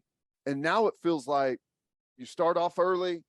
If you're not on the field, you start looking around. Maybe I'll go somewhere else and try and learn a new scheme. And how much work is there on yourself, like on the actual player, or is it just going around to a place where they like what I can do right now and I can be plugged into a system? Retention has to be at the forefront, and you have to understand that you're not going to keep them all. And so you got to focus on the ones that are the best fit for your program and the guys that are going to be able to fit your culture and be able to play the best for you on the field. And is there pressure to play guys before they're ready, maybe? So here's the thing. Like, I don't think you can play them before you're ready because, and I'm talking about in major roles, but you got to figure out roles for guys that you want to have a future in your program. You got to find roles for them early on. And maybe that's not to be a starter. Maybe that's not to play in the fourth quarter, but you got to find roles that keeps them engaged. And that's something that is a daily topic here is, okay, hey, retention. Remember, like, that was probably never a word that was used in college football until the last 3 years, but you got to focus on it. The days where you redshirt a big group of guys, that's over. That's over. You're going to see O lineman and D lineman, interior D lineman and O lineman. That's going to be the main group that's redshirt, and everybody else is going to have to figure out a role to play. And whether it's special teams or sub packages on defense or using different personnel groupings on offense to get some guys in, like, you have to think that way. And I think the other thing too is, like, how you coach on the field is how you coach on the field. But how you handle yourself off the field, I think most coaches, the ones that are doing it at a high level, have had to adjust because you've had to listen more. You had to keep your ears open. You've had to work the support areas a little bit more, just because. And you got to be real conscious of bringing kids back. If you coach them, like, you can't let anybody below your standards because you're really letting them down and you lose your whole culture of your program. But if you got to make corrections, if you got to discipline somebody, and you want them to stay around, you want to retain them, man, you got to bring them back. And you gotta have a real pulse on everything that's going on. Yeah, that's interesting. All right, one more and we'll let you get out of here, man. We've already kept you way too long. There's this sense out there that you're on the hot seat this season, right? Do you think those people know that you signed an extension after 2020? Do you think they have any idea? I don't know. I mean, it's open record. You can find it. Do you see that stuff? Like, does that affect you in any way? Because I mean, clearly, all of that stuff is out there. You're exposed to all of it. Does that? I see it. Like, let's not like, I see it. I don't feel any of that from anybody that matters. I think sometimes it's lazy. I don't know if journalism is the right word, but not doing your research. I have a 6-year contract. It just flipped over. I mean, we got 5 years left on it. And this is the way I think about it. So the question is, does it bother me? The answer would be no. And as mature, like just thinking about things in a different manner is like, what's your measure of success? Well, I think like that's something that's really kind of a deep question. Like, what's your measure of success? And so like my measure for success is kind of with an infinite mindset. And what I mean by that is to me is it's leaving a place, infrastructure wise, facility wise, program, people better than you found it. And so that to me is, and I feel really good about what we've been able to do. And like we've been average. The record's exactly down the middle. It is what it is. Like, I'm not trying to hide from that. But there's been some growth, and we lost a couple games before our bye week last year that we probably shouldn't have lost. But we haven't, from where we've been in the program for the 3 years, like, other than that, there's not a whole lot of games that could have gone either way, Gabe. And so when I look at kind of where we've been doing here for 3 years and through a pandemic, through transfer portal, all that kind of stuff, is our facilities are much improved now. We went from 9 or 10 in every aspect of the Big 12 to now, from a facility standpoint, outside of our press box and premium seating within our stadium, we're probably in the top 3 or 4.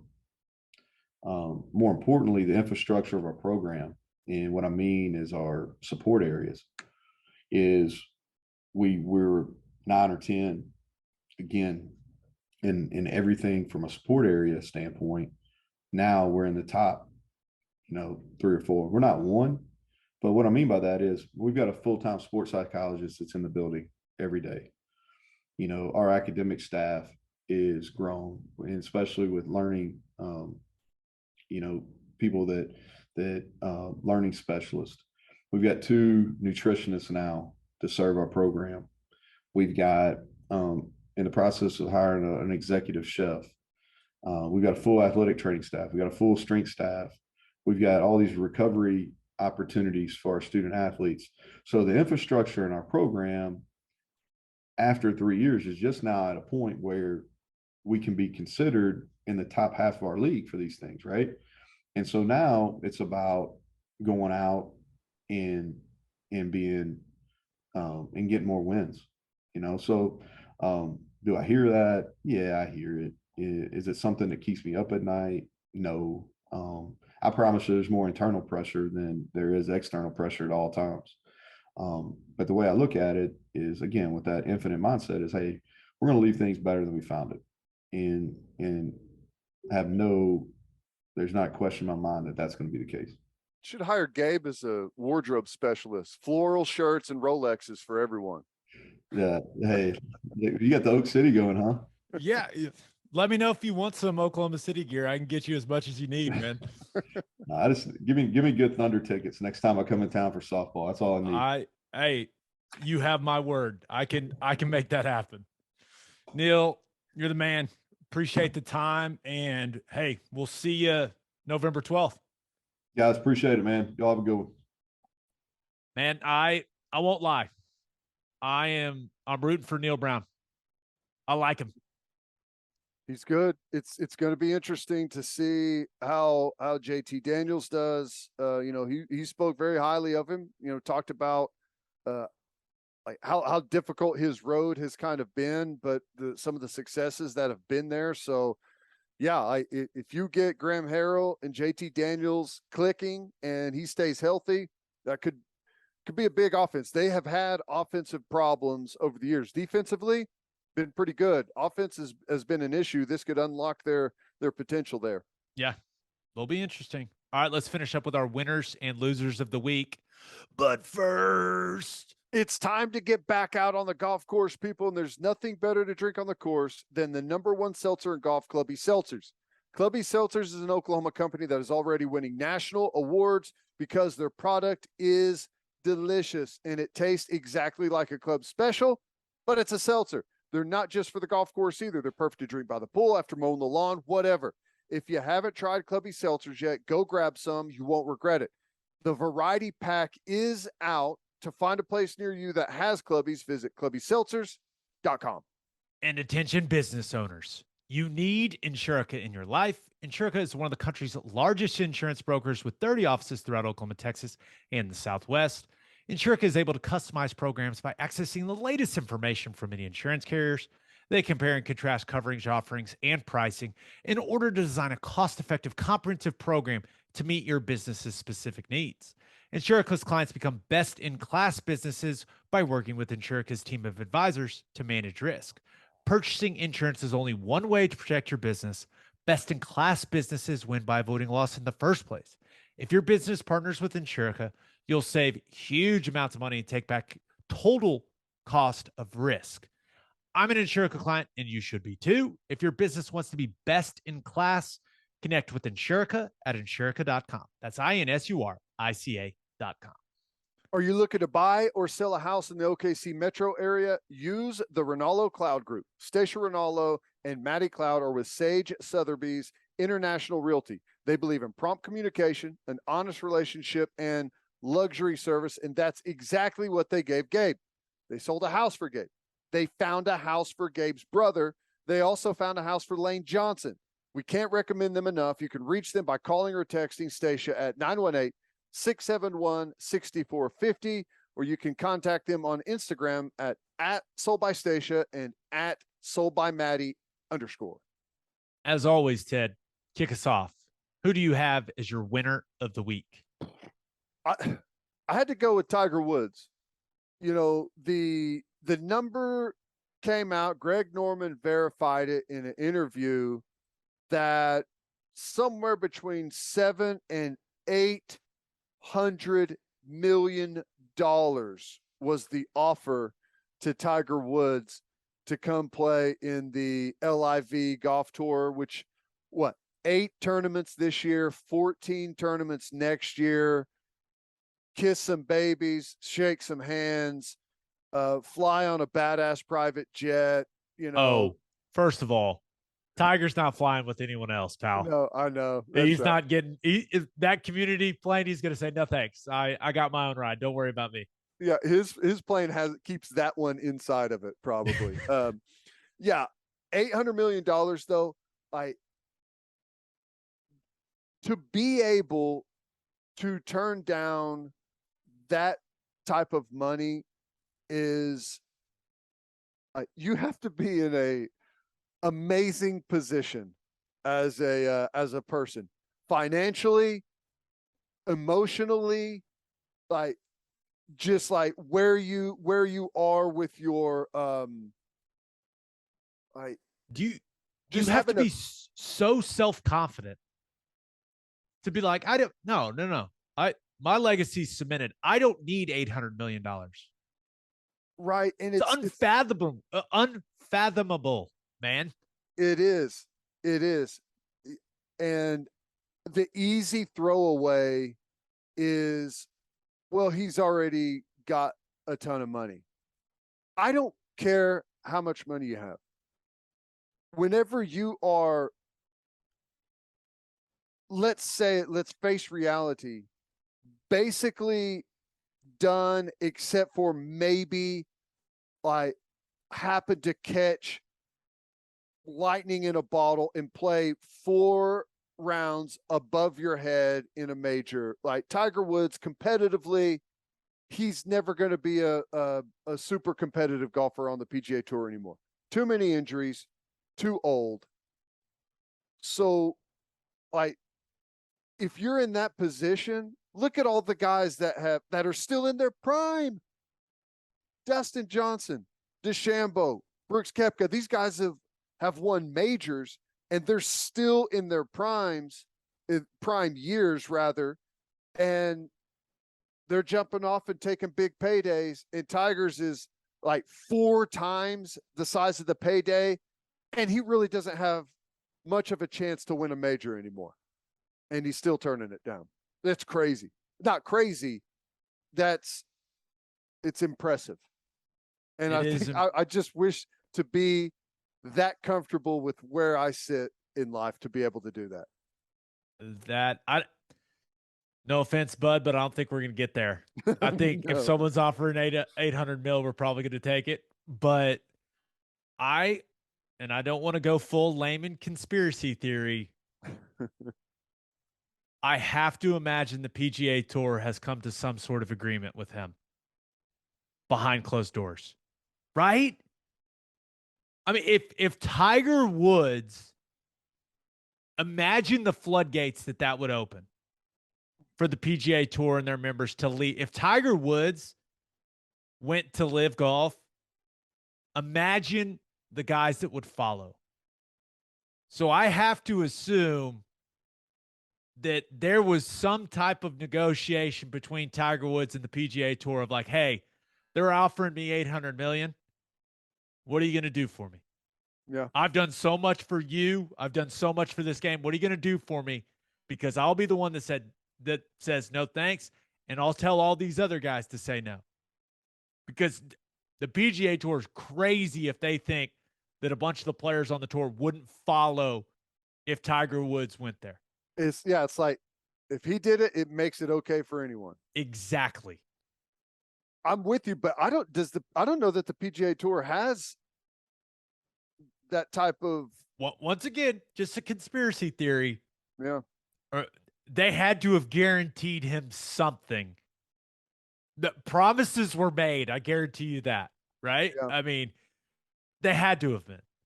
Yeah. Well, some type of lifetime ambassador pumping 50 million a year or something like that. Like how much did he win for the social media? Pup. What was it called? Yeah. Yeah. The social media thing. It was there's like 10 million, wasn't it? Yeah. Something like that. So and I'm sure they'll be able to sell it. And maybe he's going to get in the booth. Something. I don't know. I'm just assuming. I could be completely wrong. Now, he is rich. He is comfortable with where he sits in life, but he's not stupid, you know? And from everything I've read about him, he is hyper competitive. Right. So if he you're right. There's probably even if he knew he wasn't going to go, you have to drag that over to the other side and say, they're offering me 800 million. What can you offer me? Yeah, exactly. I could be wrong, but I'm just assuming. All right. Who is your loser of the week? It was hard for me to dial in exactly who the loser was. Is it Deshaun Watson? Is it the Browns? Is it the NFL? Is it the former federal judge issuing the ruling in the situation? I don't know who the loser is, but the whole thing is bad, right? The whole thing feels bad. I know that. Feels gross. 6 games? 6 games, feels gross. Felt gross whenever he had this hanging over his head and the Browns gave him what, 260 guaranteed, 240 guaranteed, 230. 230 guaranteed. You thought because of the independent nature of this that you would get a what you would think would be a harsh punishment. I know there's guidelines and there's like a way that the former judge has to issue this, and you can't just like go outside and do your own thing. I mean, there's guidelines that you have to follow that are set by the NFL and the Players Association. I understand that you have to kind of conform within that, but my goodness, 6 games. Whenever I'm sitting here looking at DeAndre Hopkins, who had a tiny trace amount of some like far off PED that no one uses, nobody ever tests positive for it. I believe him. This is one of the few cases that I actually believe the guy whenever he says he didn't take anything. I believe that he didn't take it, but you know, the rules are the rules. But that's a 6-game suspension. It's the same thing. I don't know. Does that encourage PED use, or does that encourage sexual assault? I can't figure it out. The whole thing is awful, right? And this is kind of where I'm at with it. I am fully aware that he was not technically charged with a crime, right? I'm fully aware that he settled in civil court with all but one of those women. That doesn't make it right? Just because he's not technically a criminal and he's coming to an agreement with those women, like that doesn't make what he did any less terrible. And it always comes back to this for me. Playing in the National Football League is not a right. It is a privilege.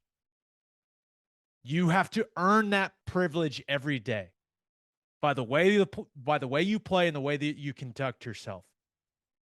And I believe that with what Deshaun Watson, clearly a very disturbed pattern of behavior, a predatory pattern of behavior, I believe he should have had that privilege stripped of him for longer than 6 games.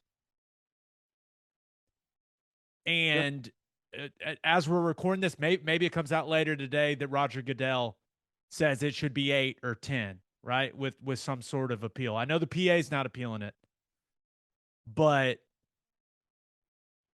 I know this. I'm out on Deshaun Watson. I'm out. What he did to those women, it's weird, man. It's awful. It's weird. Yep. So I know that I understand Cleveland Browns fans are probably going to cheer for the guy. Saw the video at training camp, them all saying they had his back and stuff. I did not like the way that watching that made me feel. Right. So he may be on the field. I ain't cheering for him. And I feel like there's a lot of people that share that opinion with me. But yeah, you've got Ridley missing an entire year for a $1,500 parlay. Meanwhile, Deshaun Watson, some of these women said that it basically ruined their lives. They had to get out of the profession they were in because of what he did to them. And he's missing 6 games. Yeah. It's wild. The judge's decision is, I didn't read it all, but I read big chunks and pieces of it. It's stupid.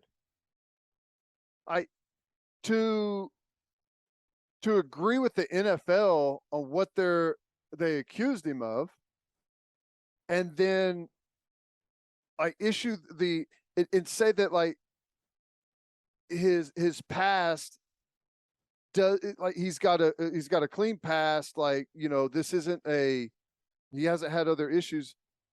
How can you say that whenever this went on for like 2 years? That's not considered like a clean pass. I don't know. It's full of double speak. She's mad at the NFL because of the way that the punishments and suspensions are set up. Well, that's fine, but that really doesn't have anything to do with like this issue. I don't know. The whole thing was weird to me. I thought it was crazy. Yeah, I don't know. and one thing that really bothered me about it is, normally when this stuff happens, the players got to do something, right? Raise awareness or try to, I don't know if rehabilitation is the right word, but there's usually that component, like Michael Vick with the dog thing, like going out and talking about it. And maybe no one wants to hear from Deshaun Watson, but I feel like, there's been no, contrition. I don't know. The only thing in there is like, oh, hey, he should only use the Browns massage therapist. It's just like, oh my gosh. He has said the entire time that he didn't do anything wrong. So, and I know that he's in a tough position because if he says that he did, that opens him up for a whole different situation when it comes to the civil stuff, right? But right. I understand he can't, but the other thing though is makes it feel worse. I know.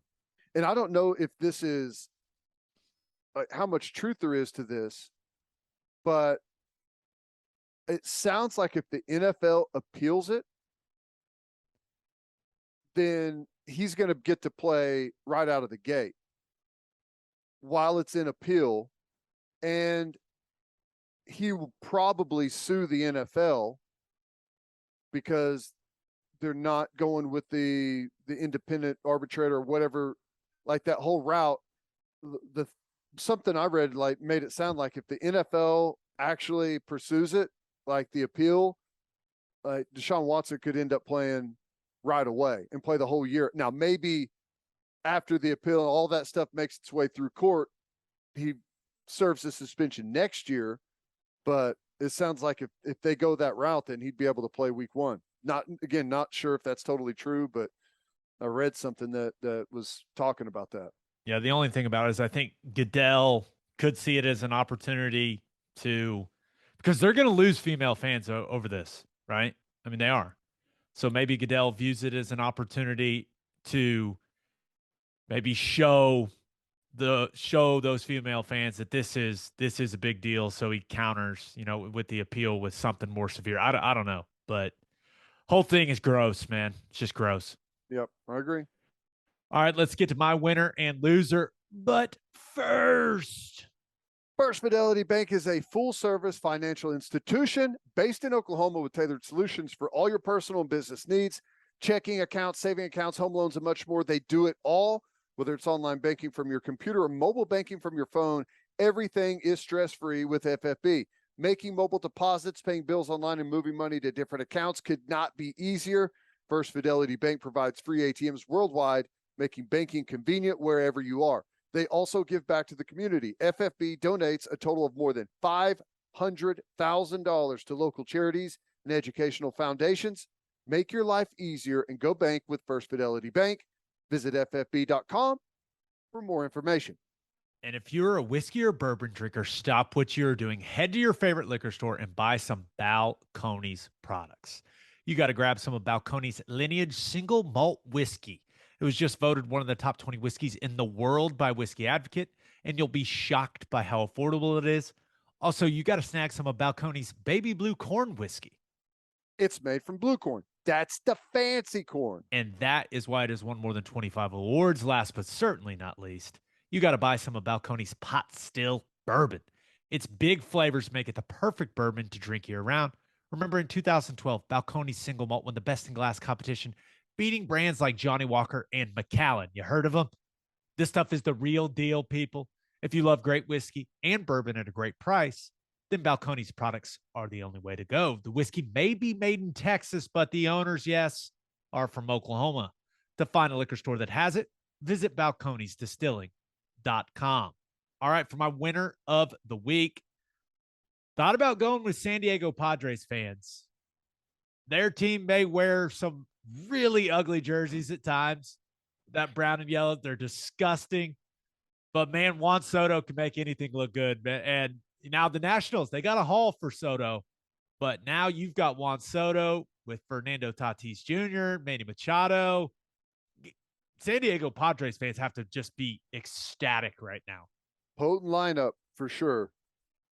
Yeah. I mean, there's no doubt. I also thought about going with the Denver Broncos. Yeah.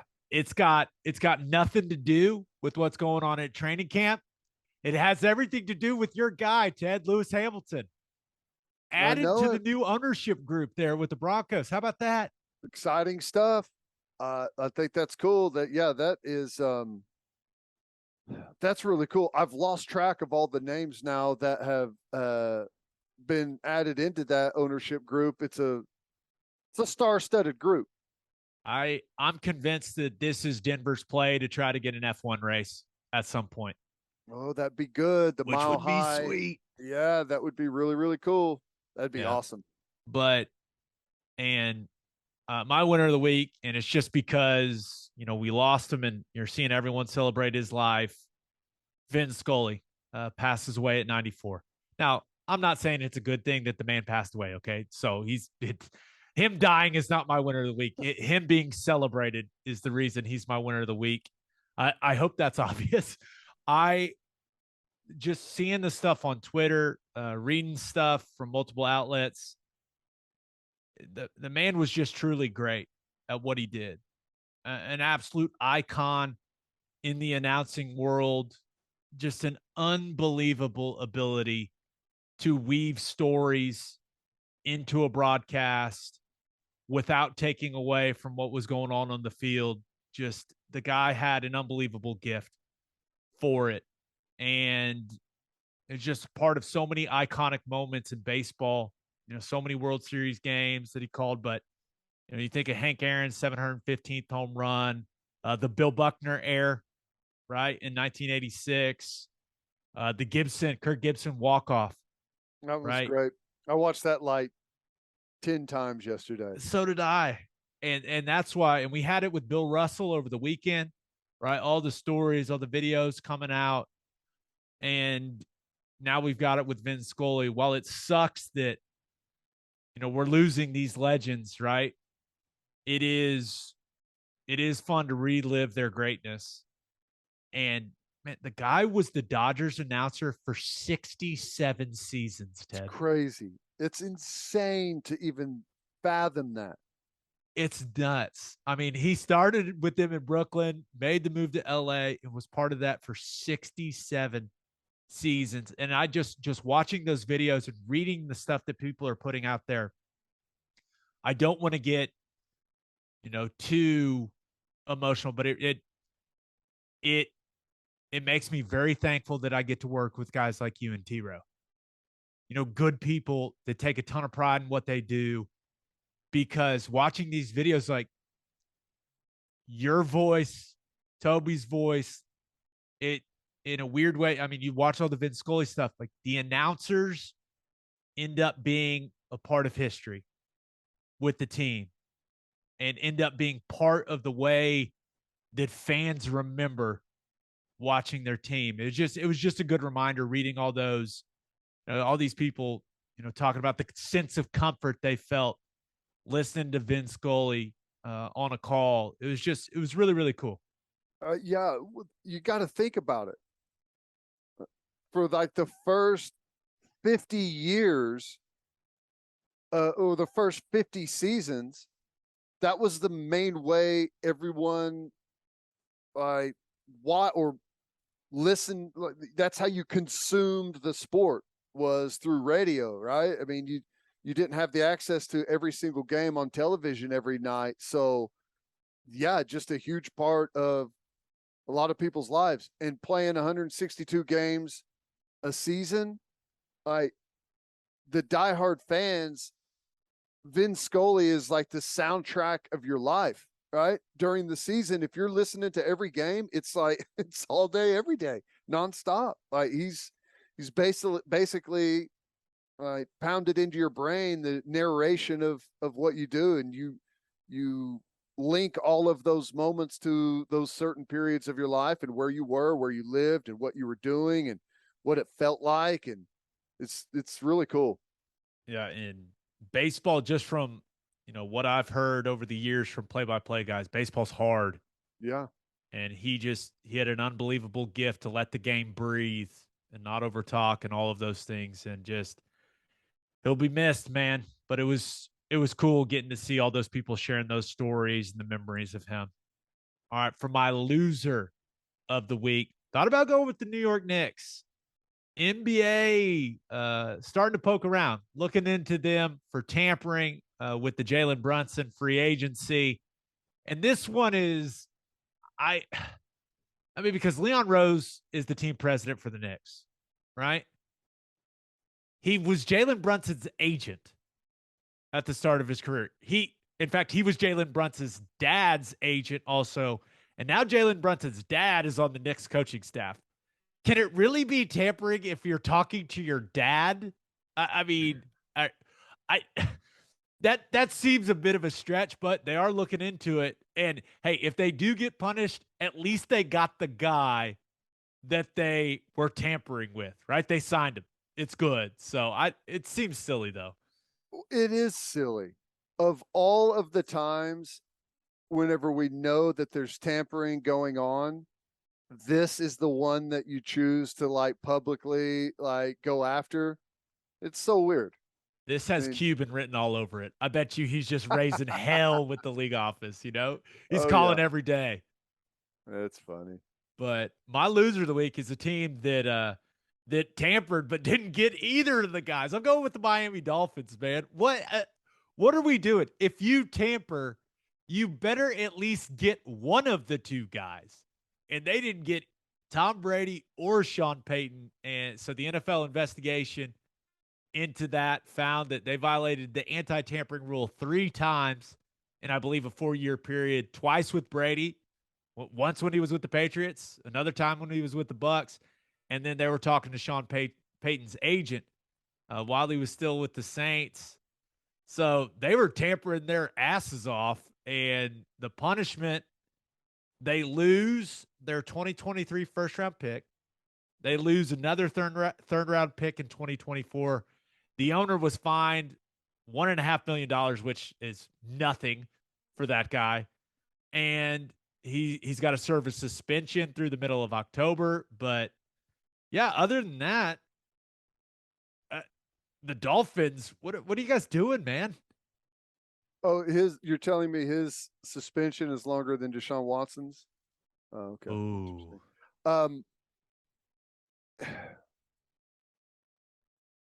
I mean, I guess it is, but is it really tampering if nothing comes of it? Can you be charged and punished for tampering when you're bad at it? Yeah.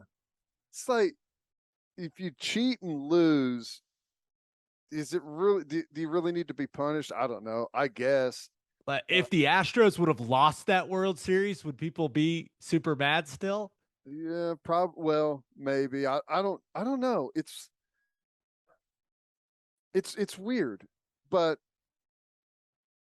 I think it's strange. I feel like there's times that they randomly pick and choose when they're going to go after tampering and not go after tampering. Right? Yeah. It's strange.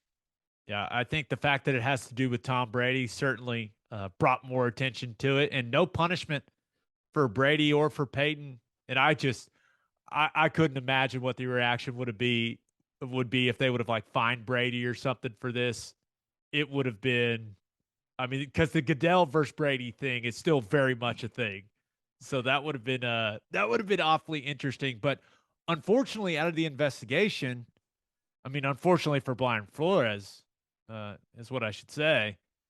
The investigation, no proof of any incentivizing of tanking, right? Or bribing for tanking like he accused the Dolphins owner of. So I know he's probably disappointed in that, the lack of information that was uncovered about that.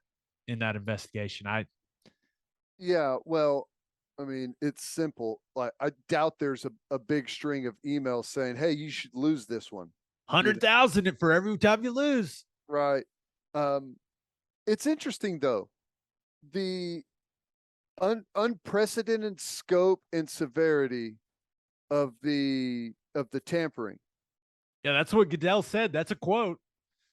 Hey, so how does that happen? Because if you send a couple of messages to an agent or to a coach when they're under contract somewhere else, is that unprecedented scope? Or like if you're having conversations, like extended conversations and negotiations, okay, I would consider that severe scope. But that's a two-way street. It can't be severe scope unless it's both sides. Does that make any sense? Yeah. The Dolphins weren't talking to themselves. Right. Did they send 50 unanswered text messages? Is that what's going on? I mean, you feel like if it was really severe, that means they were deep in some type of negotiation, and that's two to tango, in my opinion. Yeah, and the interesting thing about it, Tom Brady and Sean Payton, same agent. Yeah. So there you go. Little common thread there. Mm-hmm. All right. Episode 237 in the books. We'll have a new podcast that'll drop Monday morning. Just a reminder, you can hear Teddy from 3 to 6 on 94.7 The Ref. You can hear me on Sirius XM Big 12 Radio, channel 375. Hope you all have a great rest of your week. Have a fantastic weekend, people. And until next time, we appreciate you all for listening. Do what you always do, Oklahoma. Take care of each other.